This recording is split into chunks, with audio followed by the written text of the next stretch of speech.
Hello my dear student, how are you? So welcome to Arunavasir bio class. So today we discuss a very important chapter, that is the diversity in the living organism for the CBSE class 9. We already completed the chapter cell, but today we start a very new chapter, that is the diversity of the living world or living organism. You know, in our environment it's so beautiful. Why? Because in our environment the different type of living organism is there, different type of plant, different type of animals, right? Not only plants and animals, other also different organism also be there, like some are the monarians, some are protistians, some are fungi. So it is required to classify the living organism. Why we are classify the living organism? If you classify the living organism, so you easily observe and understand their characteristic features very efficiently. So the classification is very important and it is required. But how you will classify the living organism, that is the important question. And what is the basis of the classification? So when we are discuss this classification, that time the 5 kingdom classification is the most important in the biological science. So the 5 kingdom classification, that is the diversity of living organism, is classified into the 5 kingdom. Any organism, like you tell the name and this is belongs to this any of these 5 kingdom, like you human beings belongs to the animalia kingdom, right? So but which scientist proposed this 5 kingdom classification? R.H. Whitaker. This scientist proposed the most important classification system, that is a 5 kingdom classification. R.H. Whitaker. But what is the basis of the classification? Now we discuss one by one. Number 1, complexity of the structure. You know, some cells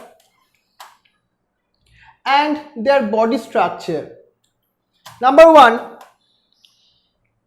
some organisms are prokaryotic in nature, like the monarians. Some are the eukaryotic in nature because they have the well-defined nucleus in the eukaryotic cell, but prokaryotic cell have not.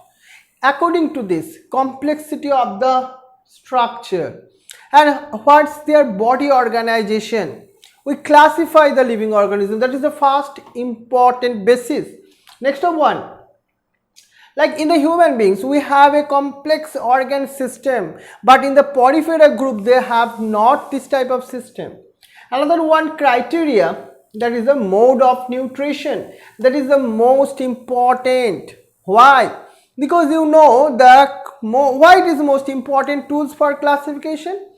Because you know, in our environment 2 categorized is there, 2 category type of organism is there. Someone are produce their own food by the process of the photosynthesis, so they are called the autotrophs.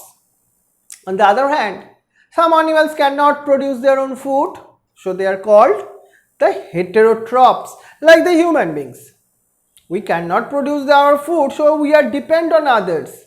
On the other hand, plants, they can produce their own food, so they are at the autotrophs. So according to this mode of nutrition, we classify the living organism in the different categories. Like the fungi, they are always heterotrophs. Animals, they are always the heterotrophs. But plants, they are autotroph in nature. Protistia, 1 kingdom, they have both. Someone is a heterotrophs and someone have the capacity their production of food, so they are belongs to autotrophs. Also monarians, they also divide into 2 groups. Some monarians can produce their own food, so they are autotrophs in nature, and some are not produce their food, depend on others, so they are the heterotrophs. So autotrophs and heterotrophs, important criteria. Next, the ecological lifestyle and include the mode of reproduction. asexual mode of reproduction, sexual mode of reproduction, and their lifestyle, like they are producer or like they are consumer. Like the plant, they can produce their own food, so they are producer, but the animals, they cannot produce their own food, they are consume others, so they are consumer. This is the another criteria how you classify the living organism in the different convenient group.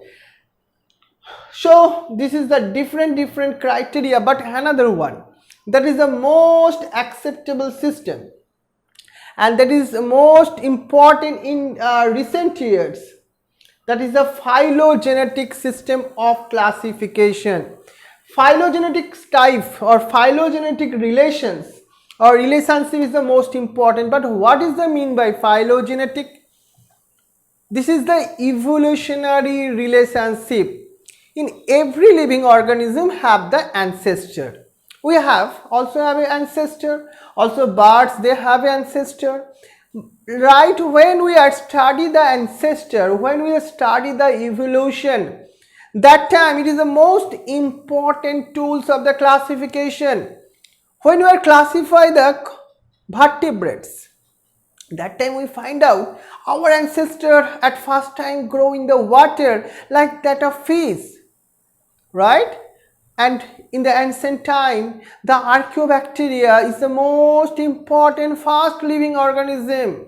Which one is the fast cell that is are involved in the nature?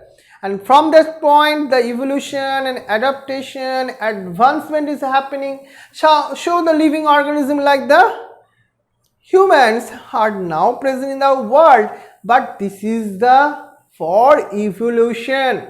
So evolution is the most important thing, but when you are study the evolution for the classification of living organism, that time it is the most important tools. So this is the different criteria for the classification of the living organism, right? Please do bear in mind, this is the most important criteria.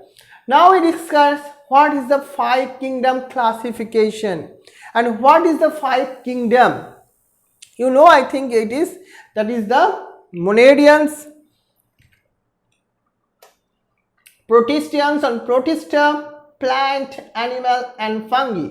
But in the class 9 syllabus, the characteristic features is there and the example also be there in your syllabus. So one by one we discuss this thing in our today's session. Number one, that is the monadians. Monadians, that is the first basic kingdom. So what is their characteristic features? They are prokaryotic in nature because their nucleus is not developed. Unicellular, they have only one cell in their structure. They are the two type of nutrition can exhibit. Some are autotrophic in nature like the cyanobacteria, some are heterotropic in nature like the E. coli bacteria.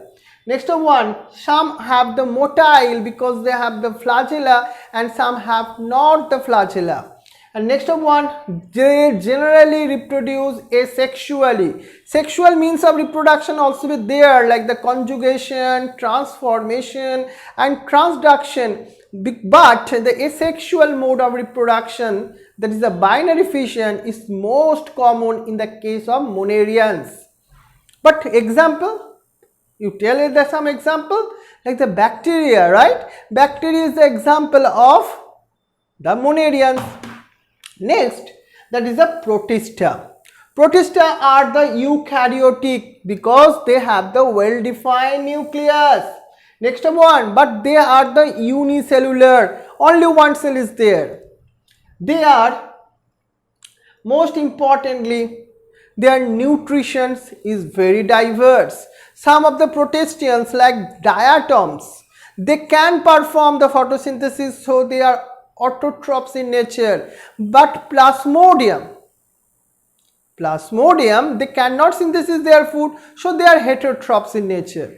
And in the protistians, they have the diverse in their locomotory organs like the amoeba, they have the pseudopodia.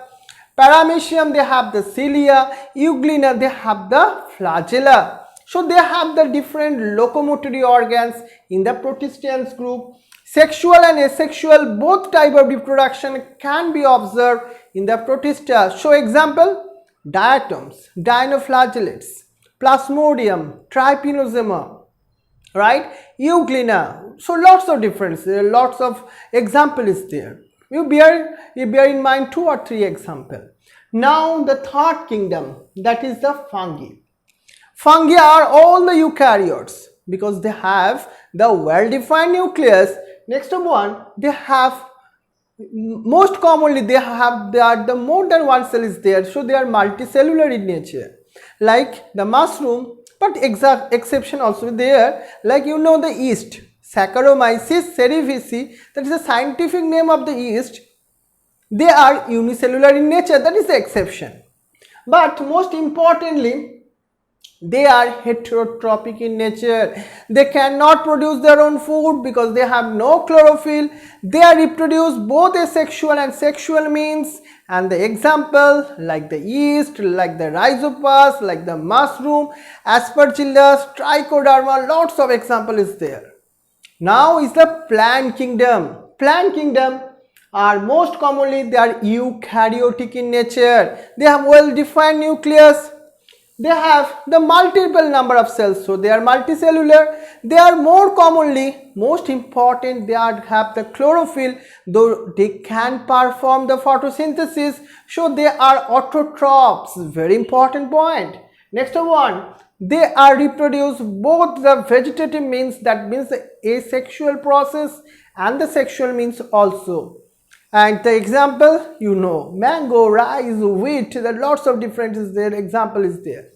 But now the animal kingdom, our kingdom, we are multicellular, so we have the multicells is there, but all animals, they cannot perform their production of the food, so they are dependent on others, so they are all the animals are the heterotrophic in nature, right?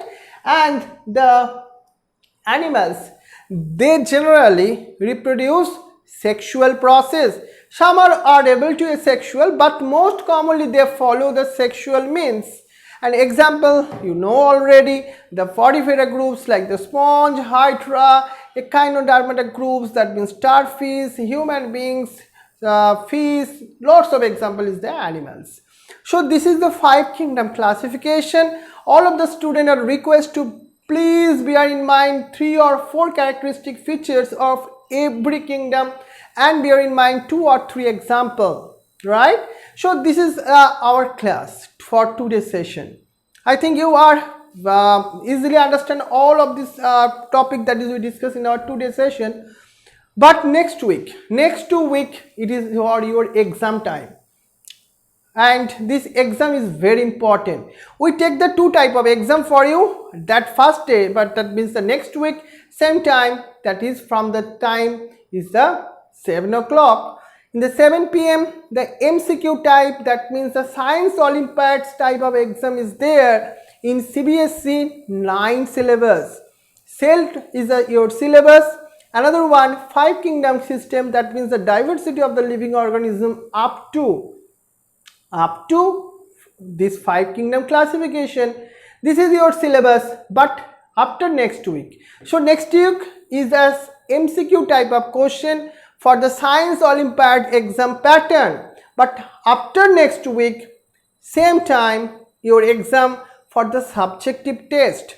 For CBSE 9 syllabus, you know the subjective question is there, so the most importantly we take the subjective type of exam next same day and same time.